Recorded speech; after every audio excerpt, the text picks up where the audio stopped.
Querido amigo, hoje o nosso alvo é estudar nos Provérbios 2, 1 a 22. Ao iniciarmos as nossas reflexões sobre o capítulo 2 desse livro de Provérbios, para que tenhamos uma sequência de assunto, relembramos o que vimos no capítulo 1. No estudo passado, vimos a finalidade de Provérbios e desde o início do livro, o seu principal autor diz exatamente que a sua motivação era de ensinar a sabedoria, de ensinar o conhecimento, a justiça, a prudência, a retidão, a equidade. Na verdade, seu propósito era ensinar ao moço, ao jovem, qual é o caminho da vida. Mas ele também queria ensinar aos mais novos como fazer a vida funcionar de maneira tal que seja agradável a Deus. O seu propósito era ensinar como uma pessoa que está interessada em agradar a Deus deve proceder nesse mundo e qual deve ser a conduta que deveria padronizar esse comportamento diante da vida. Na verdade, esse livro, pelo que vimos do seu conteúdo, é profundamente ético e prático. Qualquer pessoa que o ler, que o estudar, pode ser grato a Deus. Pois, veja bem, não somente o jovem, mas o homem de qualquer idade necessita saber viver corretamente. Precisa saber se conduzir bem diante das perplexidades da vida. E essa afirmação podemos fazer, pois todos precisamos de sabedoria. Querido amigo, a sabedoria é importante para toda a nossa vida, desde quando temos a mais tenra idade até quando nos preparamos para nos encontrar com o Senhor. Todos, em todo o tempo, necessitamos de sabedoria, já que nunca chegaremos a um ponto onde podemos dizer que não precisamos mais aprender, que não temos mais nada a aprender. Esse livro é precioso porque nos oferece o tesouro da sabedoria. O autor ou autores sagrados mandam que clamemos a Deus por sabedoria, que gritemos por sabedoria, que busquemos a sabedoria. E o que fica claro nesse início do livro é que não se pode adquirir sabedoria senão através de uma profunda busca por ela. Como mencionamos no programa passado, queremos que a sabedoria aqui apresentada por Salomão tenha uma referência a Cristo, o nosso Salvador e Senhor, que conforme nos diz o apóstolo Paulo, Ele, Cristo, se fez por nós sabedoria, justiça, santificação e redenção. Será que você se lembra desse verso? Mas vós sois dele em Cristo Jesus, o qual se tornou da parte de Deus sabedoria e justiça e santificação e redenção. Você se lembrou? É 1 Coríntios 1:30. E assim como recebemos a redenção, a justificação e a santificação em Cristo pela fé, também pela fé temos que receber por Cristo a sabedoria divina. Você então é desafiado a receber a sabedoria divina pela fé, embora também tenha que buscá-la, dar ouvidos a ela, enfim, lutar para usufruir aquilo que você já tem em Cristo. Por quê? Porque você está em Cristo. Conforme João, Jesus, certa vez dialogando com os judeus, disse-lhes o seguinte: examinais as Escrituras, porque julgais ter nelas a vida eterna. E são elas mesmas que testificam de mim. João 5,39. Ora, aqui vemos, no livro de Provérbios, nós vemos uma grande exaltação à sabedoria. A exaltação que só poderíamos fazer a um único Deus, que é o nosso Senhor Jesus Cristo, que deixando a sua glória eterna, veio e se encarnou para nos ensinar a verdade. Veio mostrar que a sabedoria de Deus é inatingível ao homem comum.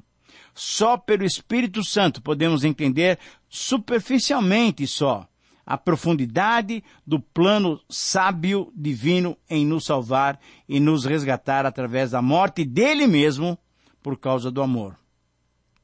E como a sabedoria de Provérbios é a sabedoria das Escrituras, e as Escrituras falam de Cristo, e Cristo se tornou a nossa sabedoria, não é sem propósito que, ao estudarmos esse precioso livro de Provérbios, os nossos pensamentos, por vezes, estarão se fixando no Senhor Jesus Cristo. Muito bem, depois dessas considerações iniciais, essas considerações importantes sobre como devemos ler e sobre como podemos encarar esse rico conteúdo que está aqui no livro de Provérbios, podemos então examinar o capítulo 2. E quando examinamos o capítulo 2, ao ler esses 22 versículos, nós encontramos o seguinte título. Essa é a minha recomendação. A recompensa da sabedoria. A recompensa da sabedoria. Quando analisamos bem o conteúdo desses 22 versos, podemos dizer em resumo que esse é o desafio, que essa é a proposta desse capítulo para nós. Anote aí se você tiver condições. Pelo fato da sabedoria ser de origem divina, todo homem que quer usufruir da sua recompensa deve buscá-la com toda a intensidade. Eu repito, é uma frase um pouquinho longa, mas eu vou repetir com vagar para que você possa anotar. Pelo fato da sabedoria ser de origem divina, todo homem que quer usufruir da sua recompensa deve buscá-la com toda a intensidade. E nós vamos encontrar aqui nesse capítulo 5 etapas dessa busca pela recompensa da sabedoria. A primeira etapa, em primeiro lugar, nós vemos uma descrição da atitude que se espera daqueles que almejam por sabedoria. Veja os versículos 1 a 5. Eu leio para você. Filho meu, se aceitardes as minhas palavras e esconderes contigo os meus mandamentos, para fazeres atento à sabedoria o teu ouvido e para inclinares o coração ao entendimento, e se clamares por inteligência e por entendimento alçares a voz, se buscares a sabedoria como a prata e como a tesouros escondidos a procurares, então entenderás o temor do Senhor e acharás o conhecimento de Deus. Querido amigo, as ações requeridas aqui para todo aquele que deseja obter sabedoria, elas são muito claras. Eu vou listá-las para você. Você tem que aceitar as palavras do sábio, você tem que esconder os seus mandamentos, você tem que estar atento à sabedoria. Em quarto lugar, você deve inclinar o seu coração ao entendimento, você deve clamar em quinto lugar por inteligência, erguer a sua voz pedindo entendimento e buscar e procurar a sabedoria. Veja que são ações em que demandam atitudes sérias de você e de mim. Mas devemos destacar também os sinônimos que o autor ou autores de Provérbios usam para transmitir essa ideia. Em primeiro lugar, ela é chamada de sabedoria, depois de mandamentos, em terceiro lugar de entendimento, em quarto lugar de inteligência, em quinto lugar de conhecimento. Querido amigo, essas ações mostram o desejo divino que tenhamos vidas diferenciadas. E para isso se espera de cada um de nós todo empenho, toda diligência, toda sinceridade na busca por essa vida sábia, equilibrada e diferenciada. Se nós queremos impactar o meio onde nós estamos inseridos, devemos viver com sobriedade, devemos viver com sabedoria, e essa sabedoria, então, está à nossa disposição. Qual é a atitude que Deus espera de nós? Que nós realmente busquemos, clamemos, porque Ele dá sabedoria sem medida, conforme disse Tiago no capítulo 1. Em segundo lugar, devemos perceber uma descrição muito clara, muito detalhada das ações do Senhor. O Senhor age em nos oferecer sabedoria. Veja os versículos 6 a 11, os quais eu vou ler para você agora. Porque o Senhor dá sabedoria e da sua boca vem inteligência e o entendimento. Ele reserva a verdadeira sabedoria para os retos. É escudo para os que caminham na sinceridade. Guarda as veredas do juízo e conserva o caminho dos seus santos. Então entenderá a justiça, juízo e equidade, todas as boas veredas. Porquanto a sabedoria entrará no teu coração e o teu conhecimento será agradável à tua alma. O bom siso te guardará e a inteligência te conservará.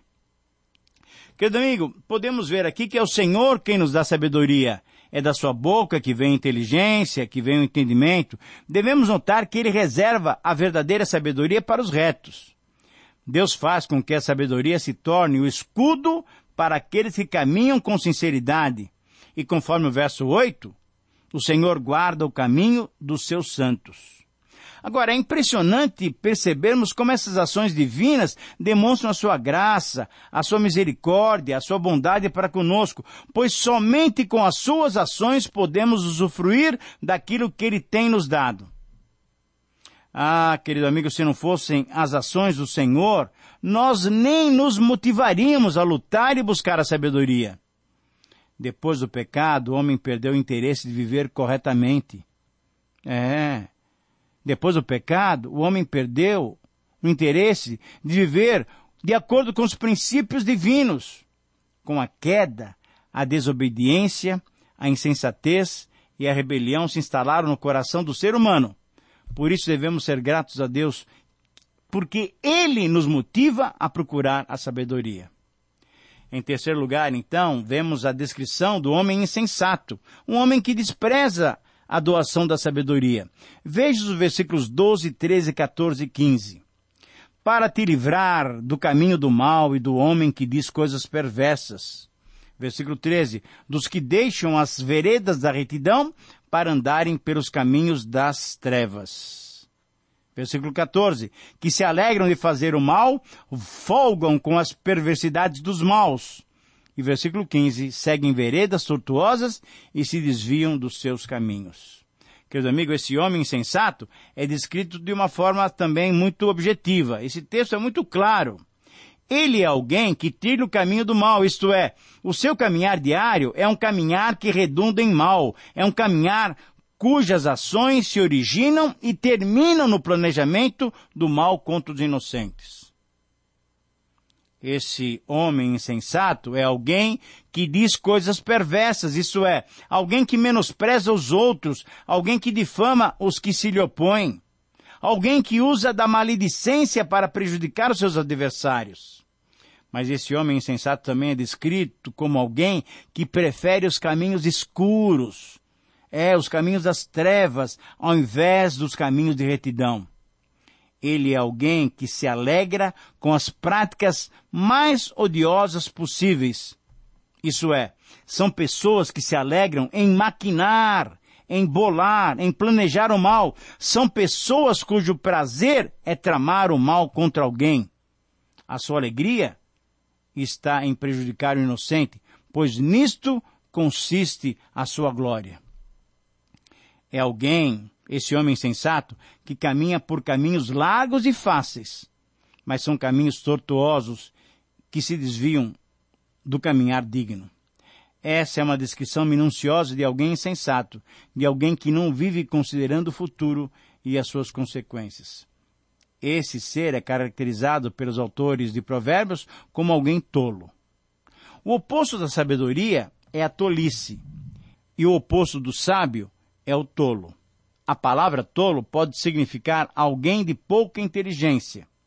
Mas, conforme a Bíblia, os tolos podem ter até um QI muito elevado e podem ter até sucesso na sua vida pessoal. O que torna uma pessoa tola, conforme a palavra de Deus, é ela ignorar, é ela não dar valor, é ela menosprezar a sabedoria que Deus coloca à nossa disposição. Alguém tolo é aquele que prefere seguir os conselhos, os ditados e os provérbios da maioria das pessoas e seguir as suas próprias opiniões, desprezando os conselhos de Deus. Temos que nos lembrar que nem sempre a maioria está com a razão. Em quarto lugar, o autor também nos adverte contra essa má companhia, e agora ele descreve a mulher insensata, que tenta nos desviar da sabedoria. Versículos 16, 17 e 18. Para te livrares da mulher adúltera, da estrangeira, que lisonjeia com palavras, a qual deixa o amigo da sua mocidade e se esquece da aliança do seu Deus, porque a sua casa se inclina para a morte e as suas veredas para o reino da sombra da morte. Todos que se dirigem a essa mulher não voltarão e não atinarão com as veredas da vida. Querido amigo, aqui temos uma descrição de alguém que não valoriza a sabedoria, que está baseada no temor do Senhor. Essa área é tremendamente importante. A santidade na vida sexual é uma demonstração de um viver sábio e maduro. As orientações sobre os pecados na vida sexual são muito objetivas nesse livro. Versículo após versículo, o livro de Provérbios fala de variações sobre esse mesmo tema. A fim de evitar o pecado sexual, você deve evitar a tentação sexual. Em outras palavras, o que o autor está dizendo é o seguinte: atenção, ouça, olha, eu tenho até um plano para você. Não chegue muito perto da casa dessa mulher, não. Não caminhe pela rua onde ela mora. Tome uma decisão. Já que você não vai passar por lá, seja bem definido e não hesite em cumprir esse plano. Pense no benefício da pureza sexual, mas pense também nos altos custos do pecado sexual. Considere o quanto vale uma consciência limpa diante de Deus. Considere o valor da manutenção de sua integridade perante os seus amigos.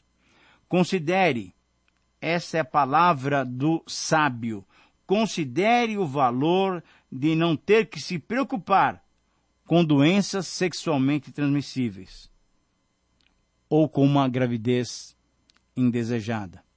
São palavras práticas, querido amigo. Por isso, agora, em quinto lugar, nós vemos a descrição da recompensa da sabedoria. Nos versículos 20, 21 e 22, nós lemos as seguintes palavras: assim andarás pelo caminho dos homens de bem, e guardarás as veredas dos justos, porque os retos habitarão a terra, e os íntegros permanecerão nela. Mas os perversos serão eliminados da terra, e os aleivosos serão dela desarraigados. Querido amigo, nós acabamos de estudar Efésios. E lá no capítulo 2, versículo 10, nós lemos o seguinte: pois Deus foi quem nos fez o que somos agora. Em nossa união com Cristo Jesus, Ele nos criou para que fizéssemos as boas obras que Ele já havia planejado para nós. Eu creio que não há nada mais claro do que isso. Embora algumas vezes fazer o bem exige um grande sacrifício de tempo, energia e dinheiro, podemos fazer o bem através de atitudes simples, como, por exemplo, retribuir um olhar gentil, falar palavras agradáveis ou oferecer um conselho adequado. O importante é deixar que a bondade se torne um estilo de vida para aqueles que fomos nós feitos à imagem de Deus. Foi para essas boas obras que Cristo nos criou. Por isso, ande pelo caminho dos homens de bem e guarde as veredas dos justos. Sabe por quê? Você terá recompensas, não só aqui na terra, mas como nós vimos em Efésios, nós teremos recompensas espirituais, porque estamos andando conforme a vontade de Deus. A minha oração para você é que você ande corretamente diante do Senhor e experimente em sua vida a recompensa da sabedoria. Que Deus te abençoe. Um grande abraço e até o próximo programa.